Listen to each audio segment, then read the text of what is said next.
Today, we're talking about how you can take your business to the next level. We're talking to the 2024 BodyShop Business Vehicle Care Rockstar Award winner, Clay Hoberecht, owner of Best Body Shop in Wichita, Kansas. And Clay's going to share with us some things that he's done over the course of his 10 plus years in the industry, how he's taken himself and his business to the next level. And it's good, folks. We're taking the gloves off. Let's get to it. Welcome to Body Bangin', your podcast for all things body. Auto body, that is. And now, introducing Body Bangin's host, Mickey Woods of Mickey Woods Marketing.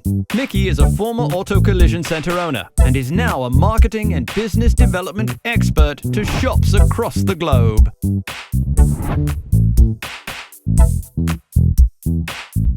Hey, everybody, you right there. Welcome back. Thank you for tuning into another episode of the Body Bangin' Podcast. Real quick, if you're watching this on YouTube, make sure you subscribe, hit that notification bell so you don't miss an episode. I got to remind you because I know I forget with my favorite YouTube shows. And then if you're listening on Apple Podcasts, Spotify, make sure you're following so you get the latest and greatest. This podcast drops a new episode live not live, but it drops every 2 weeks.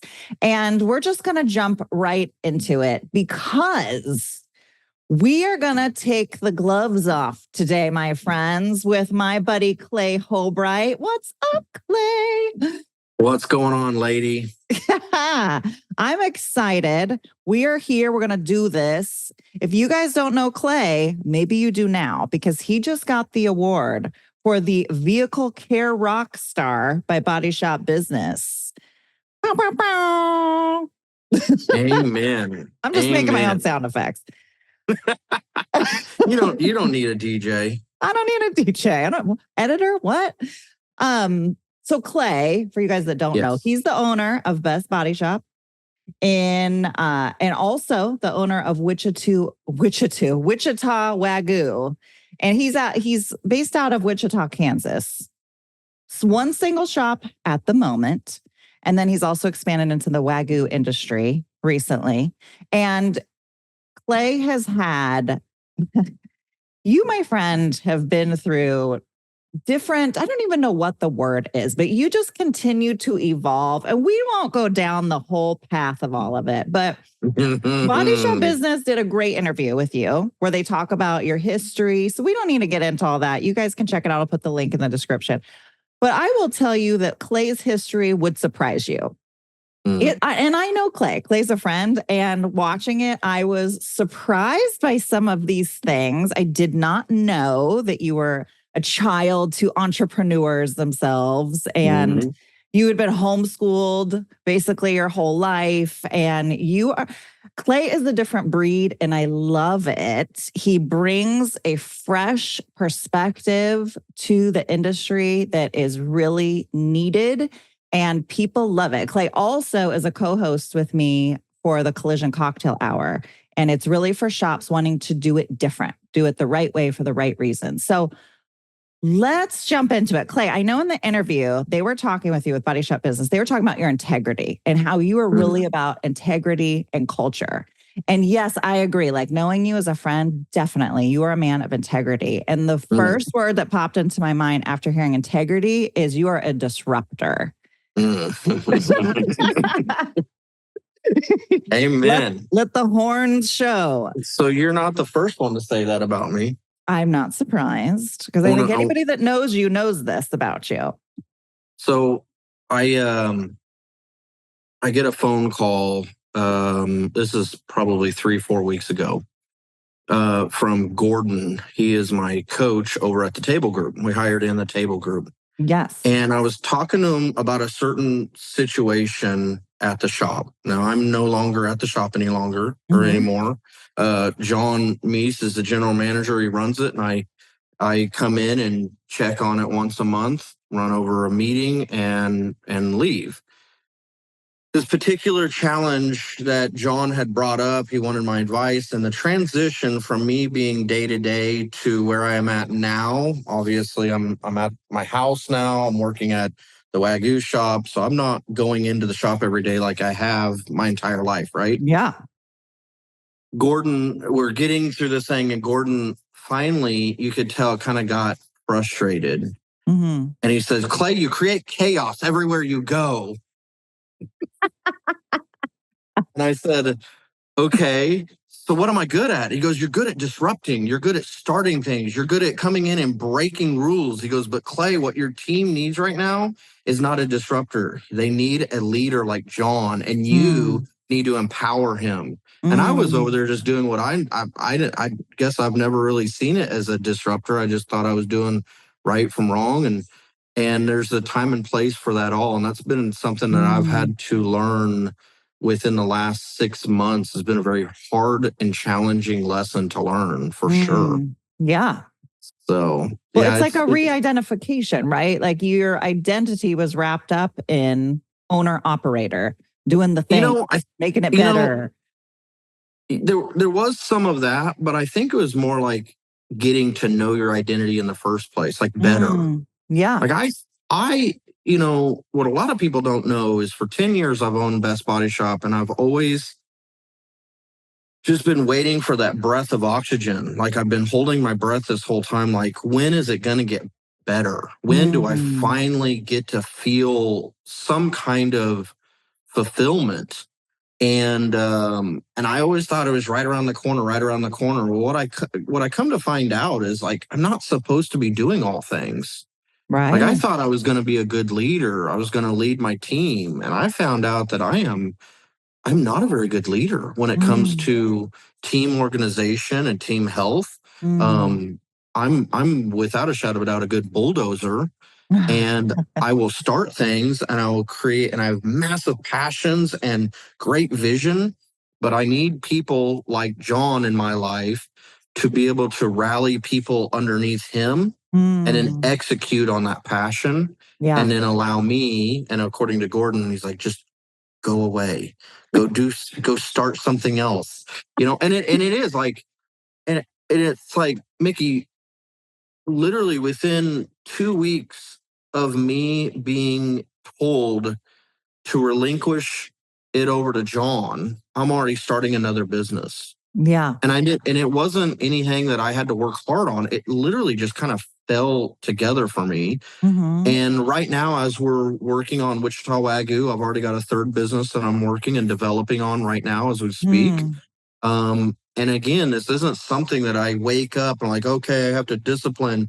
No, it actually kind of feels like a vacation now. I'm like, man, I get to do what I'm designed and wired to do. Yeah. So, yeah, it's kind of like the innovator in you was at work, which is beautiful. Like they say, like your greatest strengths are your greatest weaknesses.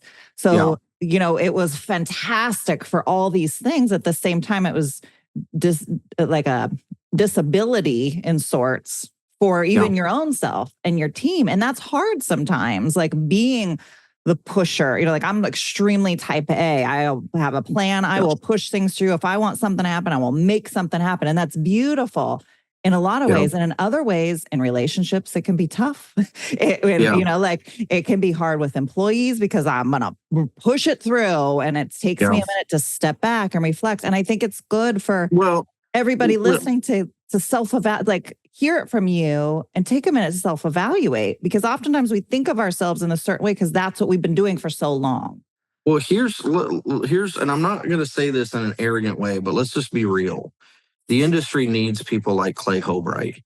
Our industry, and you know this, Mickey, our industry is upside down, inside out. To keep it PG, it's screwed up, but we can think of other words for what it is. Yeah. And it took somebody to come in and completely be a disruptor to say, I'm not going to put up with the status quo. I'm going to create new systems and processes. I'm going to think outside the box.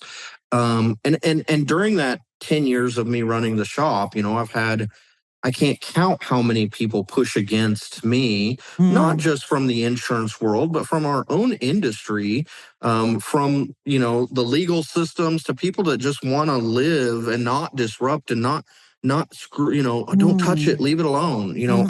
I'm finding the same thing in the Wagyu business. When we started this whole Wagyu thing, one of the things I found out is that farms don't do a good job of marketing and getting in front of consumers, and consumers don't know that there are options on how to feed their family that are better than the ones that are commercially available to them. And so just like in the collision repair world, you get into a wreck, your insurance tells you where to go, and there's all these body shops just kind of like get in order and say, this is just the way it's been. Right. I mean, Mickey, I can't tell you how many events or, speaking engagements I've been to where literally the entire crowd is saying, well, this is the way it's always been. This is the way it's always going to be. And we're not going to, we're never going to make a dent in it. So I'd rather just bitch and moan about it. Right. And nothing ever happens. Yeah.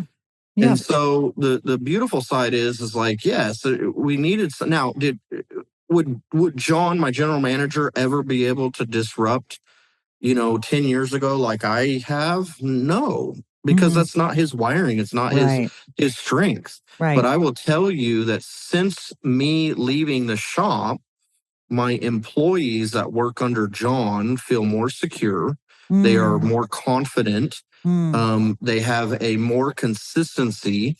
It's no longer the roller coaster that Clay's on, because Clay likes to just break stuff and think of new ways. And quite frankly, when you have something that's working, maybe it's time to move to the next thing to break, Right. So, and that doesn't mean that you can become complacent. Once a month when I go in, I have my opportunity, like a kid in a candy store, to go around and see what can be innovated, what can be better, what can be changed. And then I release that to John for him to implement in a way that isn't shocking. I will tell you that there are a few people that have worked for me, 8 to 10 years ago, that can remember the times where I'd come in at 6 o'clock in the morning, 5 o'clock in the morning, and have the entire shop destroyed, all the cars pulled out, and they're going, what are we doing? Like, we're redoing the whole thing. I've got a better idea. And they're like, what? And all of a sudden we're there until 2 o'clock in the morning, getting this stuff done. And there's a time and place for that. But every day is not it. Right. Yeah. At least in my world, every day it is, but I'm already, in the Wichita Wagyu thing, I'm already looking at trying to replace myself within 6 months so that I don't create more havoc after it's established. Right. And I also surround myself with good people like Gordon, like my father, like Tony Adams, and some people, Barrett Smith, and guys that will be super honest with me and tell me whether I'm going too far or whether I'm not going far enough. Yeah. And all of them are motivated to do the right thing no matter what, and not really think about what's best for them. You have to have those kind of people in your life. Yeah.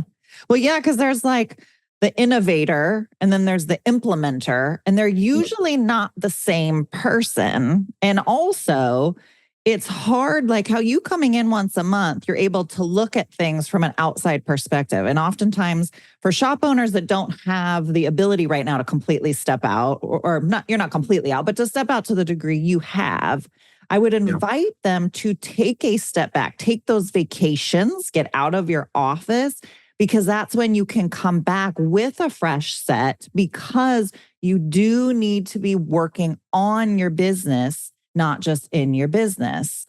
And you, my friend, have a gift of being able to toggle quickly. And most people can't do that. They're not wired that way. Gordon told me when I very first hired Gordon on, it was like the second conversation we've had, and we were talking about something, and he was like, Clay, you haven't built anything. I'm like, excuse me? He's like, I'm like, 10 years I've worked on this thing. I've really, I pushed on it. And he said, so when you put a car together, and maybe you've heard this before, maybe I've told you this one before. No, go ahead. But he said, when you're putting a car together and a customer comes pick it up and it falls apart the minute that you're not working on it, He goes, did you really put it together? And I'm like, no. He goes, okay, the minute that you step out of your business, it falls apart. That means you haven't built anything yet. You're just working.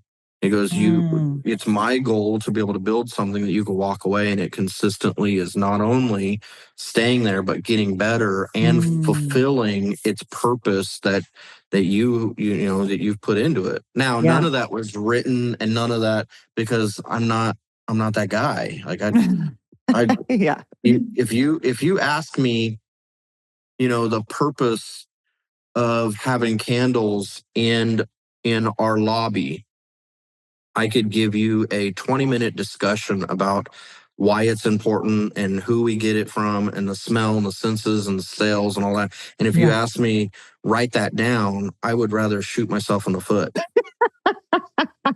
So John is just the opposite. Right.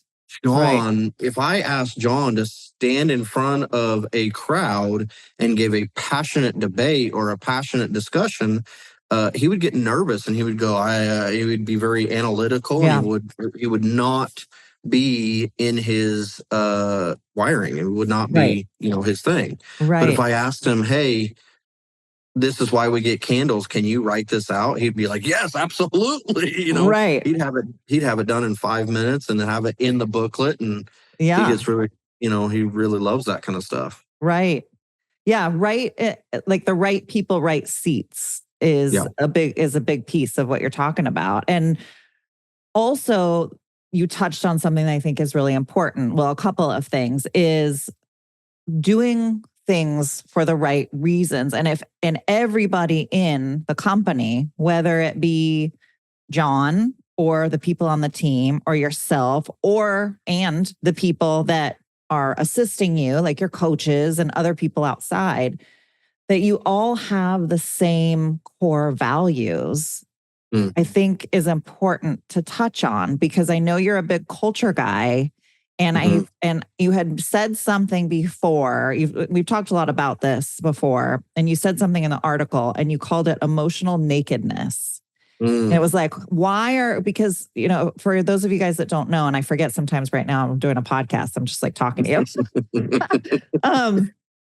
So for those of you who don't know, Clay, at his shop, he does not fix the vehicle the way the insurance company says fix the vehicle. Clay fixes vehicles, and his team at Best Body Shop, they fix the vehicle according to the manufacturer's repair procedures. That's it. There are no questions, no ifs, ands, or buts. That's the way that it's done.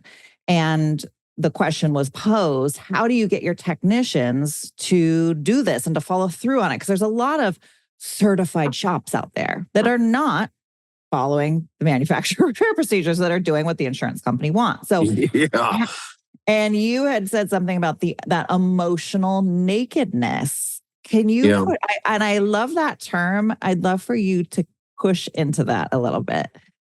Yeah. So there's a book by Patrick Lencioni called Getting Naked.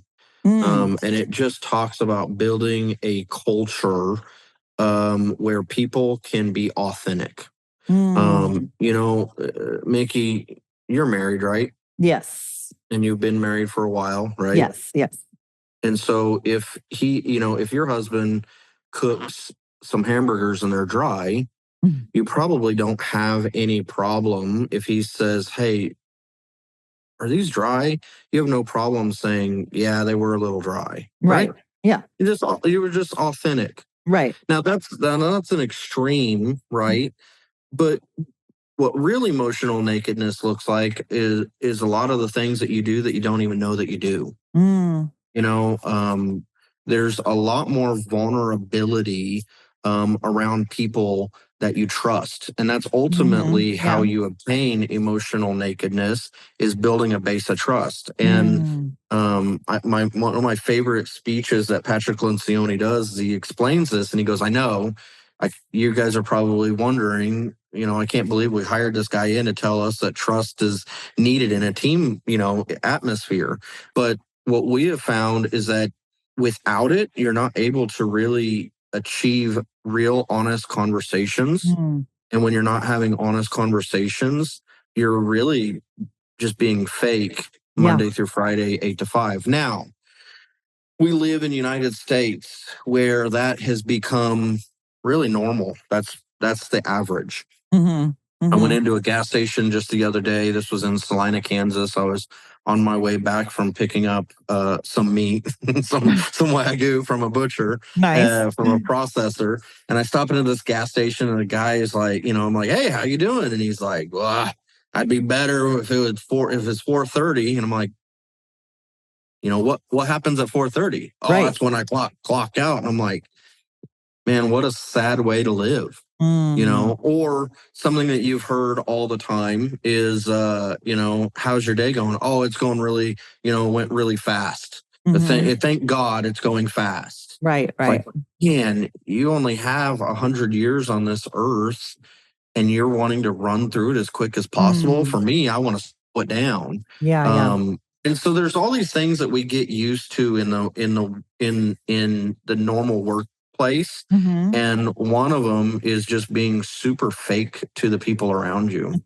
Yeah. Um, Real, authentic teams have spirited, honest debates, and Mm. they care enough about each other uh, to be honest, but also to not fake it Mm-hmm. in that conversation. Now, I will Yeah. tell you the one thing I've learned is that it's hard to do all of that without having a purpose that you all can Right. unify on. Right. Like ultimately, you and your husband will have a great relationship because you're focused on, I want to have a great relationship with this person.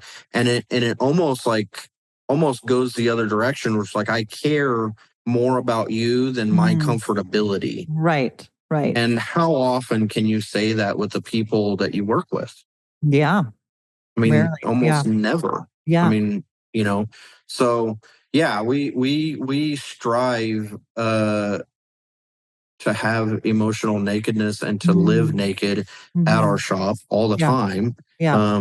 And quite frankly, some of the best things that have happened at the shop have happened because someone was gutsy enough to raise their hand and be honest, say, Mm-hmm. "Hey, I don't know how to do this," or "I Right. really think I screwed this up," or "I think that Mm. that was actually my fault. That wasn't your Mm-hmm. fault." And Mm. Yeah. I love that's that. when you can actually get, can you imagine, like, think about this. Can you imagine trying to cook something with a bunch of fake recipes? Man, are you sure we're supposed to do that? Oh yeah, yeah, yeah. And like, so it's like, you're supposed to work as a team, Mm-hmm. and everybody's bringing their ingredient into the mixture, Mm-hmm. but half of them leave their ingredient at home and bring another ingredient. It's like, well, that's, uh, aren't you supposed to bring sugar? Well, everyone else has salt, so I thought I'd bring salt. It's like, Right. Right. well, there goes that. And then you're Yeah. wondering, why does this cake taste like dog shit? Well, and I think a big piece of it is when we're running a business, there are so many personalities, there's so many things happening. And just because we're working doesn't mean the emotions get turned off. Like, Yeah. quite the contrary, typically. It's higher stress. So then there are more emotions happening. And yet we don't talk about the emotions because just like, whatever, push it aside. Let's just get through this job. And as we all Yeah. know, us married folks, the more you push it down, well, it's coming out. It's coming out. Amen. And then it's going to Amen. come out unhealthy. It's going to come out in the wrong direction. And I, having worked with Clay in the Collision Cocktail Hour, we have 6 hosts and 6 type A personalities. We have had issues. And I will tell you, working with Clay is always the first to say, hey, and he said it right in the beginning, if there's an issue, let's talk about it. And so many of us, all of us are trained to just, it's fine. Just push it off to the side, or let's not cause a problem with it.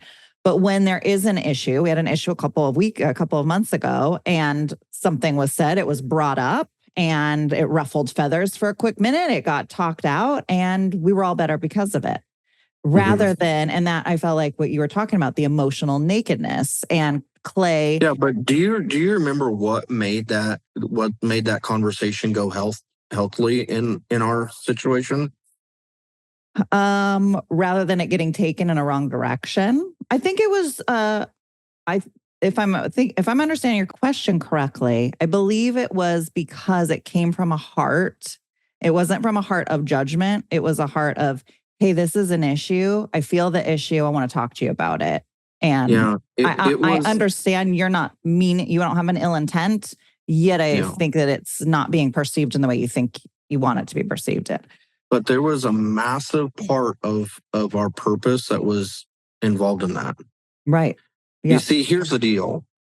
If you don't have a purpose, then you start to go too far into each other's life. There's a way for me to work with someone that is not like me at all and still achieve greatness. And that is, we have to find something in the middle for us both to be focused on. Right. Yeah. And so I remember when we started the cocktail hour, one of the first things we did was let's establish, and if you remember right, we almost every phone call that we had, there was like this kind of this debate spirit.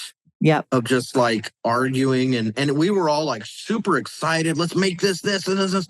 And ultimately it wasn't until we drew the line and says, okay, what is the purpose? Yep. Once we established the purpose, do you remember like it was like 7 of the things we were debating about just instantly went away. Yeah. I mean, we didn't even have to discuss it anymore. Right. Which in the collision repair world, everybody's about efficiencies, right?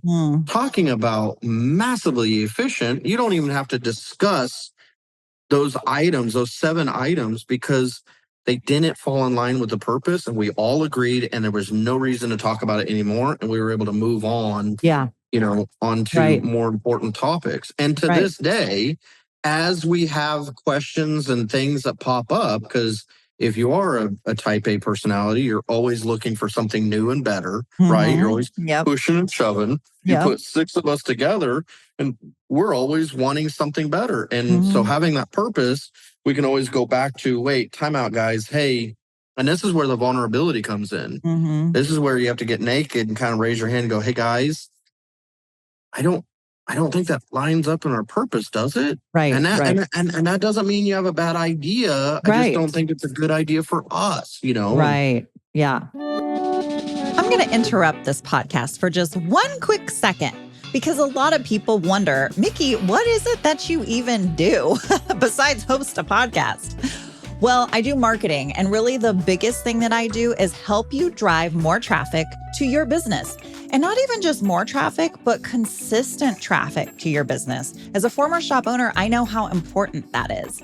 So if that's something you're interested in, or you just want to talk about marketing or developing your business in general, feel free to reach out. You can visit collisioncentermarketing.com. There's a calendar on there, and you can just book a time that works for you, and we'll set up a phone call. Or you can email or call me, and my notes are down in the description of this episode. But I hope to hear from you. I'd love to help you build your business. But in the meantime, you better get back to this podcast because it's really good. The purpose is key, and having so that you're all rowing in the same direction. It's like a rowboat. If you got people trying to go the opposite way, you ain't getting very far. But when you have purpose, everybody collectively is on the same page. And then speaking to people with genuine care, I think, is the follow-up. Because if the purpose is, and typically our purpose is, there's the purpose of the business to accomplish whatever it is. And then there's the heart purpose that goes along with it. And as long as if those are working together in harmony, then you can overcome any conversation. Then it's easy to steer that ship. But versus having, in your heart, when everybody's heart place is in a different spot, then your purpose really isn't clear, because then it's me, and you got a bunch of me's.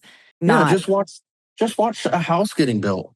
You ever want to find how to we live in this new neighborhood, so we get to watch these houses getting built, and they're literally building a house in a week, and there's 30 people on the property, and you've got roofers, and you've got sheetrock guys, you got flooring guys, you got cement, you got, all this different, they're all focused on the same thing. They all have a blueprint that they're following. It's all, here's the purpose. Right.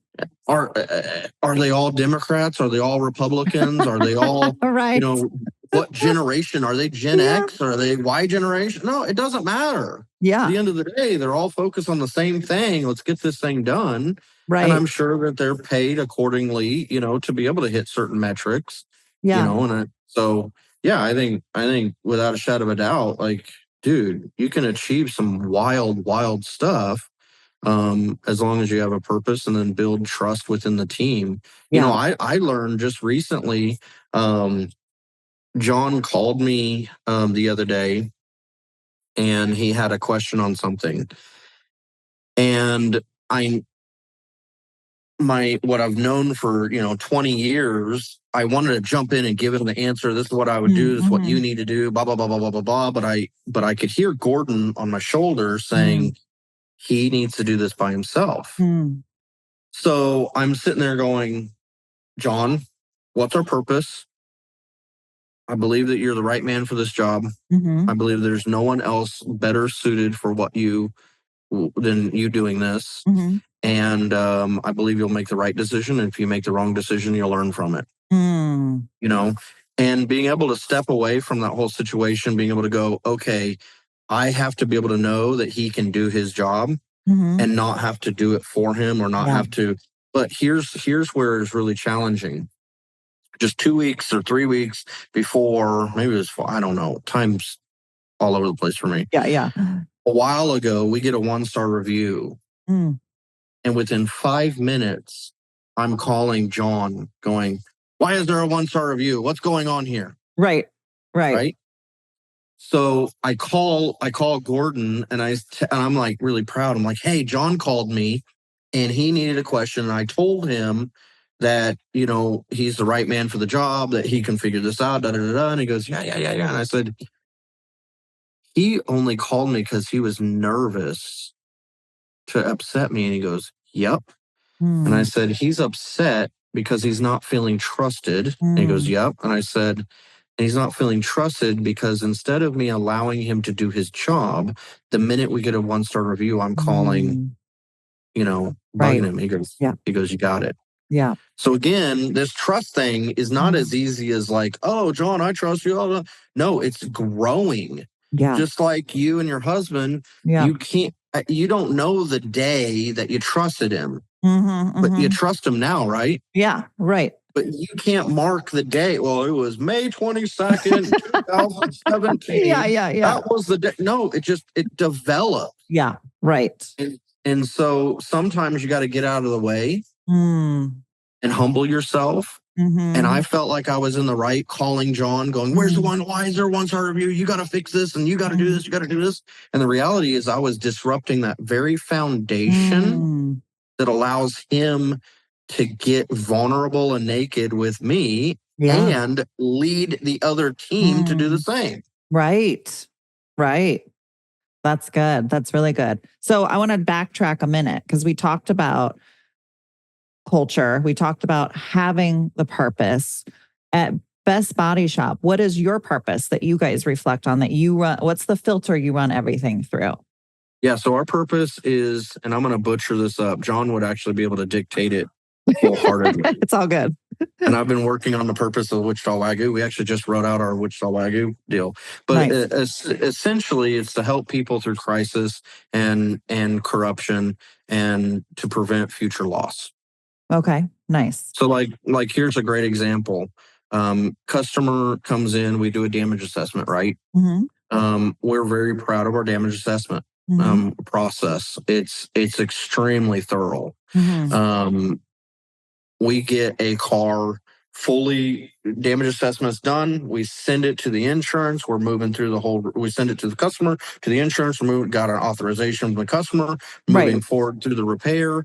We get the car almost finished and we notice that there was damage on the rear body panel that we missed. That we missed in the damage assessment process. Right. And this is the thing that John called me about. And this is the thing that I said, not going to give you my opinion. You just, you're the man. Do what you need to do. And I'm over here crossing fingers like, oh, I'm so scared of it. This is hard for me. Yeah. And anyway, long story short, how that whole thing ended is they sent the damage assessment over. They found additional damage. They notified the client, the insurance, which no doubtingly hates our guts and is consistently spreading lies about us, now has something legitimate to complain about us. Oh, they missed it, blah, blah, blah, blah, blah. Right. Is it really, does it change the contractual obligation from an insurance company to a consumer? No. Are we human? Yes. Did we make a mistake? Absolutely. But they found a foothold to leverage against the client and make our client's life miserable by saying, we're not paying for this and blah, blah, blah, blah, blah. Long story short, I left it in John to handle the situation. The customer was pretty upset, and the customer said, I can't handle it from the insurance anymore, and I just want to take it to another shop. And we're mid repair, and they have the right to do that. And we don't concede with insurance companies. We don't negotiate. We do the right thing all the time, every time, and we make sure to communicate to the customer.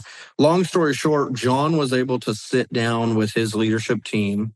And the first thing they did is, what's our purpose? To help people through corruption, confusion, and to prevent future loss. And he, in his own words, said, we were part of the corruption on accident. It's not we didn't mean to, but we were wrong. Right. If we allow somebody else to finish this repair, there will be future loss for them. Because they're not going to repair the car correctly. We know that. We've seen the cars that get repaired around Wichita. And if this goes to a shop that the insurance is telling them to go to, they're going to have future loss in the future. And that future loss could hurt them physically. It could hurt a daughter. It could. So they made the unpopular decision to do the repair for free. And I'm completely, when they told, you could tell John was kind of a little nervous to tell me. Yeah. I'm like, that's exactly what I would have done. 100%. But and I asked him, I said, did you get with Gordon to do that? And he goes, no, I just sat down with my leadership team. We read the purpose and made a decision right then and there. And I'm like, that's awesome. That's like, we're winning. Fireworks in the background, home run, running the bases. That was an awesome moment, for them. Yeah, that's so cool.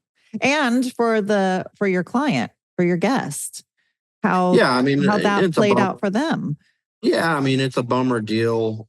Either way, I think that the insurance is getting away with some stuff, and I think the customer probably felt some pressure that wasn't so fun.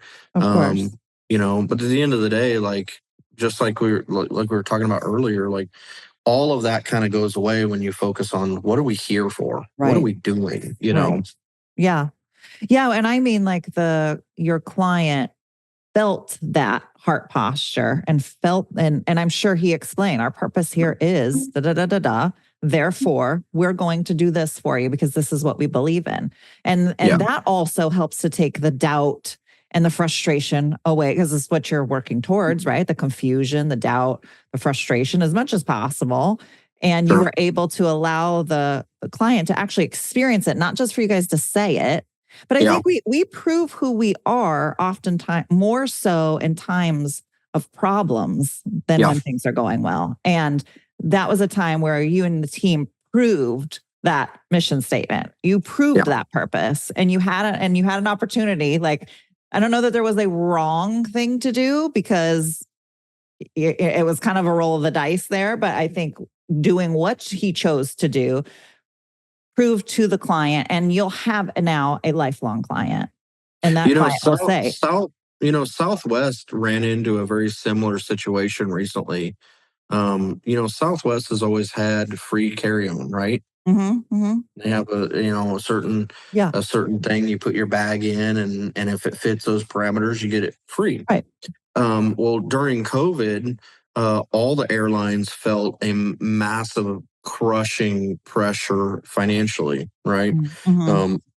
Nobody's flying. We've got airports that are empty. You remember the videos. I remember Tim Morgan sending me videos of him walking in an airport 100% by himself. We're talking about massive international airports. Just, sending me pictures of him being the only one on a plane. I've got a private jet today, But during that time, the Southwest had a meeting where somebody had brought up that we could charge for carry-on, and we could charge lower than anybody else. That way, we're still cheaper than anybody else. And and they went back to their purpose. And I don't know what that purpose is, but I do know that Southwest works with the Table Group, same company we're working with. That's where I heard this story. Yeah. But they went back to their purpose, and they said, this isn't who we are.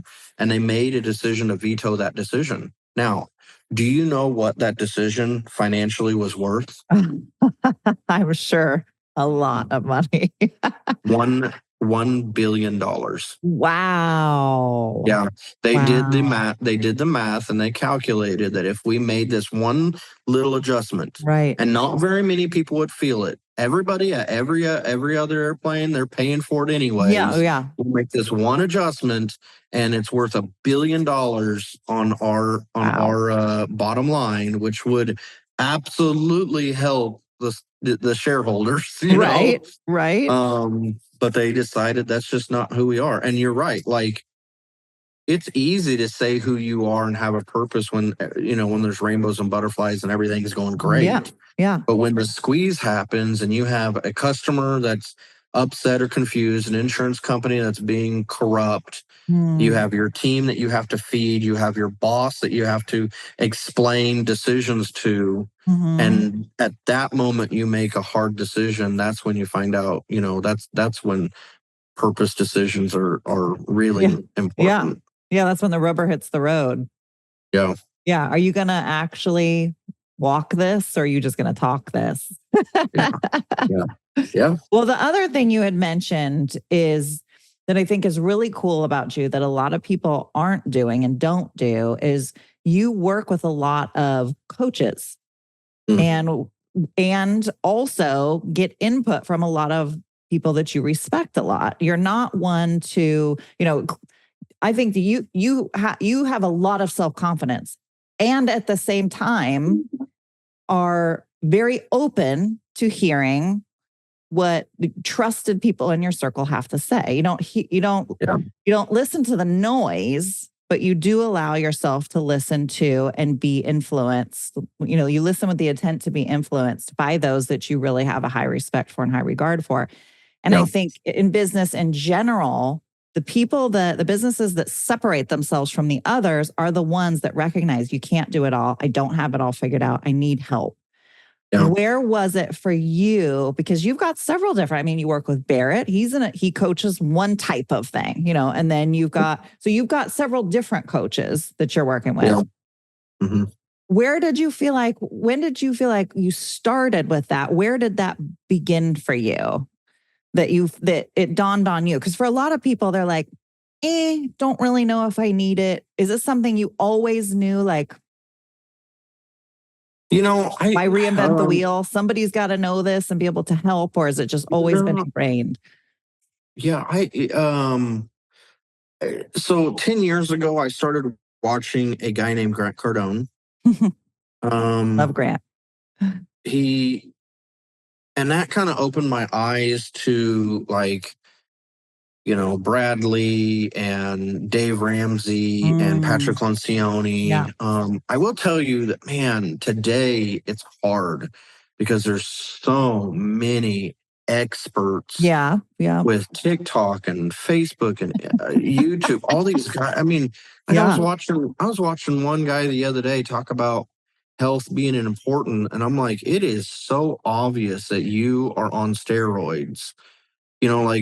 Tell the whole damn story, right? You've got these people out there that are saying, oh, you have to do X, Y, and Z, but they're not telling the entire story of how they got to where they're at. Right. Yeah. And so there's so many people nowadays that you could follow their advice line for line and end up in an exact opposite place of the person you're following. Yeah. There's just a bunch of con artists out there, a bunch of liars that will deceive you. So it was a lot easier 10 years ago because a lot of the people that made their way to YouTube or whatever, they were at least somewhat vetted, Tony Robbins and all these. So I don't know. I think that's where it kind of started for me, is like, man, I could get this information from other people. But I I was raised by a dad that was super, super humble and always had people around him and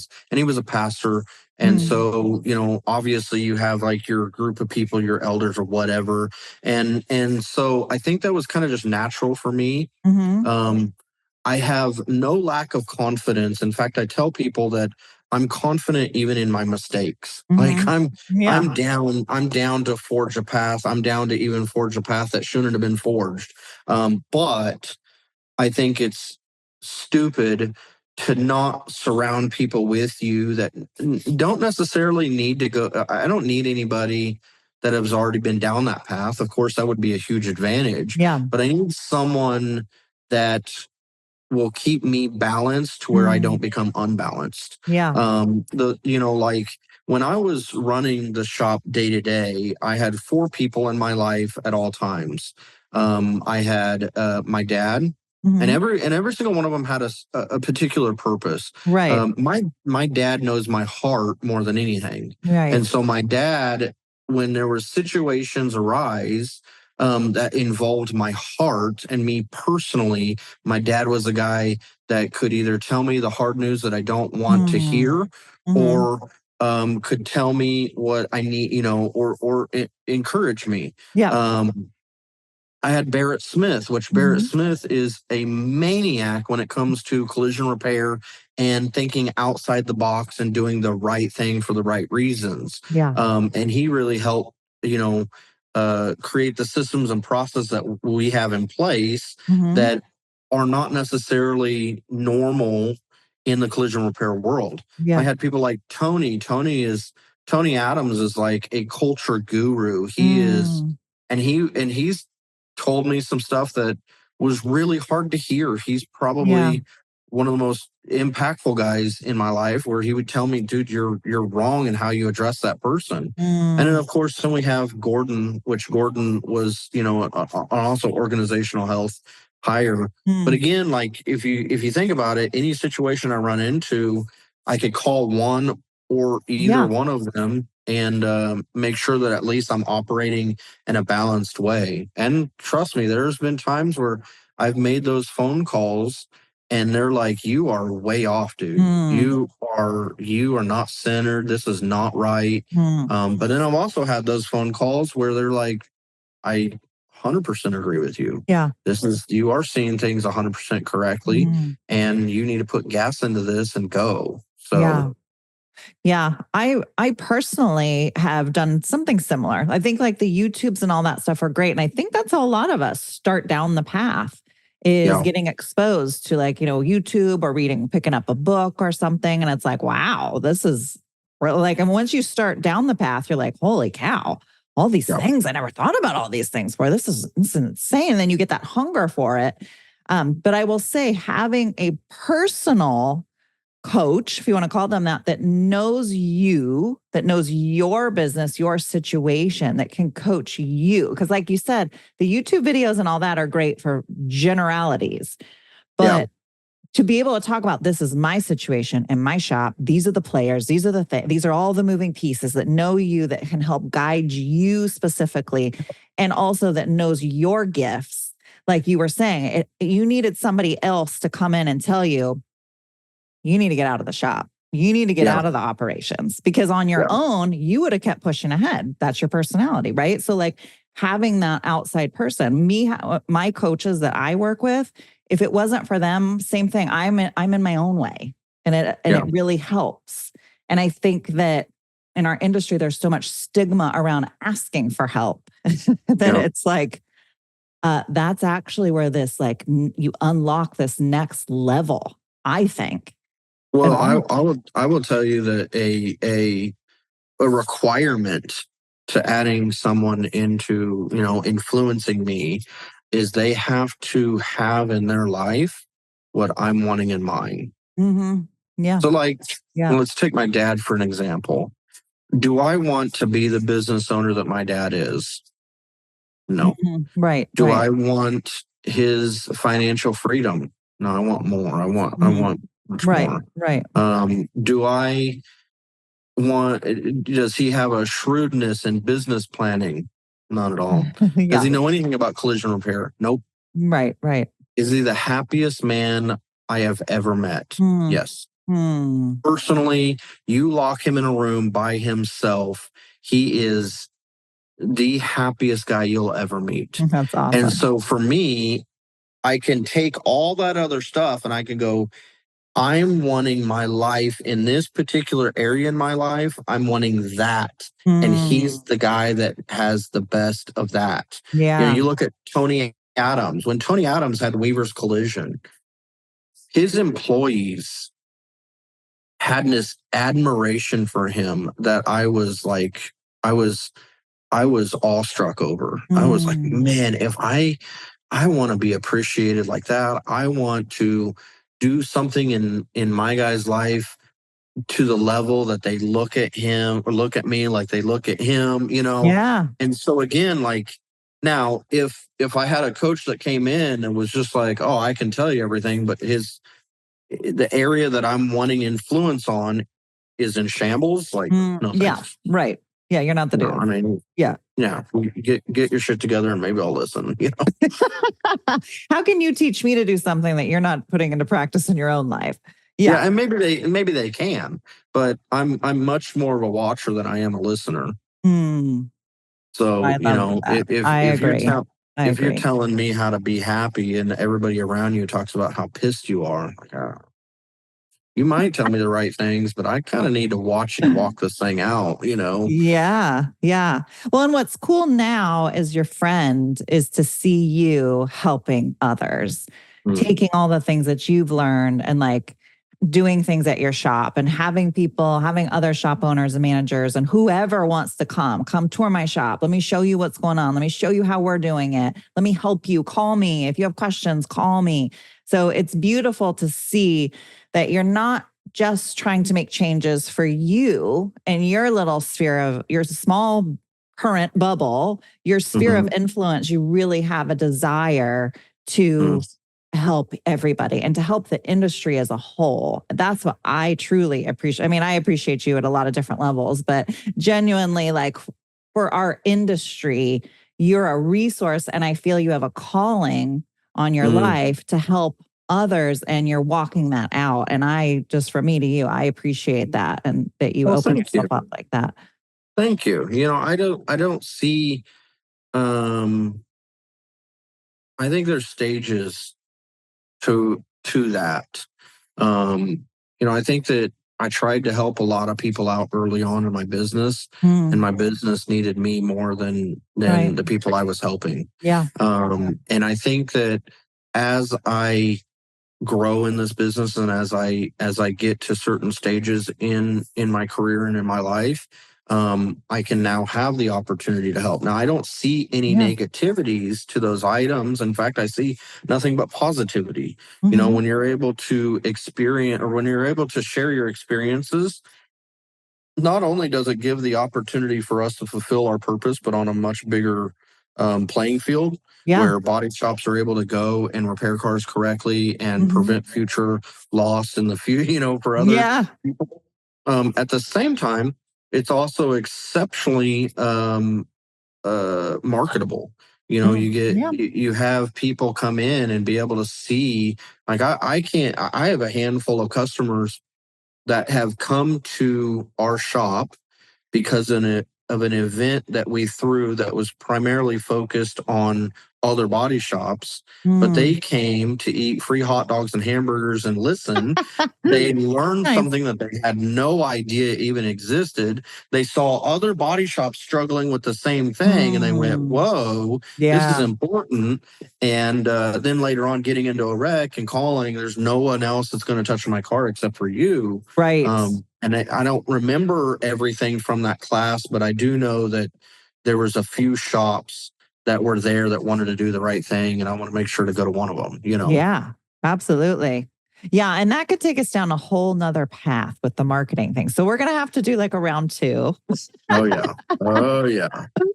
Because we're getting up there in time, and there's so many things. I already told Clay, I was like, Clay, there's so many things we could talk about. I don't even know what we're going to talk about today, but we're not going to have enough time. And here we are. Here we are. So we'll have to talk again about some of the other marketing pieces and leveraging what you do have. And then also Clay had been a podcast interviewee previously as well. So if you guys like this episode and you enjoy it and you want to learn more, we got more into the how he does what he does and how he's working things through to be there for the client, for the customer, and not kowtowing to what the insurance company is trying to force him to do. And we get into the logistics and specifics of that. So I'll link that episode as well in the show notes for those of you guys that want to listen to that, because that was a great episode also. So I'm going to wrap this up for today, Clay. I so appreciate you coming on and chit-chatting as the vehicle care rock star that you are, that we already knew you are, but now the world knows. You've been officially dubbed.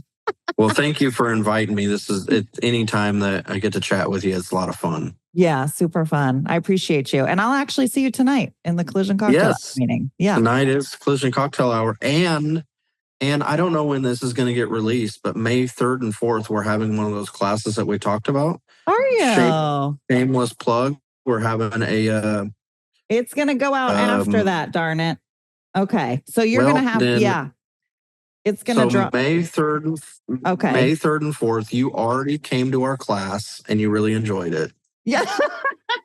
That's right. Wasn't it so good? Now, if they want to do a class and attend in the future, do you have, is it, you just post it on Facebook? Do you have like a specific web page or anything for people to kind of... Yeah, so Facebook events. Yeah, Facebook events and Google events. We try to have 3 to 4 events going at all times. So like the event after this next one will be I think we're doing an open house car wash with a baseball team, a local baseball team. Nice. And so we'll come in and wash some cars, get some money over to a baseball team and open the doors to let people come and go. Our main focus is this. I want the doors open as much as possible because I think one of the biggest challenges in the collision repair world right now is transparency. 100%. You just don't see it. And there is a very scary reason that everyone needs to understand and know why that transparency doesn't exist. Because if you saw what was really going on in the majority of the shops, you would fear for your life, literally, not figuratively. Yeah. So we try to break that up by come on in and I will tell you that I've talked to other body shops that have been challenged by customers that are educated by coming in and knowing the right questions to ask. And if you're an independent shop or if you're a shop that's doing the right thing, then you should be doing the exact same thing and make it really challenging for anybody. To me, it's kind of like turning the lights on. Like, if you got something to hide, then if the shoe fits, kick it off. You're arming them with education, which is the most powerful thing you can arm them with, which is awesome. Ultimately, consumers can make their own decision and do what they want. But what I have found is 99% of them, once they know right from wrong and know their rights and know what they need, know the questions they need to be asking, most of them want to do the right thing for their family. Yeah, 100%. I'm in agreement. All right. Well, I'm going to put a link to your Facebook page also in the description. Awesome. It's going to be a lot of information in the description. So check it out. Thank you guys all for listening. Had so much fun like usual, Clay. And I'll also put Clay's information in the show notes. So if you guys do want to hit him up or schedule a time to go out and do a tour or whatever, you can connect with him. So thanks again, Clay. So appreciate you. Thank you. Bye, everybody. If you enjoyed today's show, make sure you hit the subscribe button. We have some incredible topics and guests coming your way you will not want to miss. If you are watching on YouTube and don't want to miss the latest and greatest, you'll want to hit the bell after subscribing, so you will get a pop-up each time a video podcast goes live. To our devoted fans, would you mind paying it forward and sharing this little gem with someone else you think may benefit from it? Much love. From all of us here at Body Bangin', all things auto body.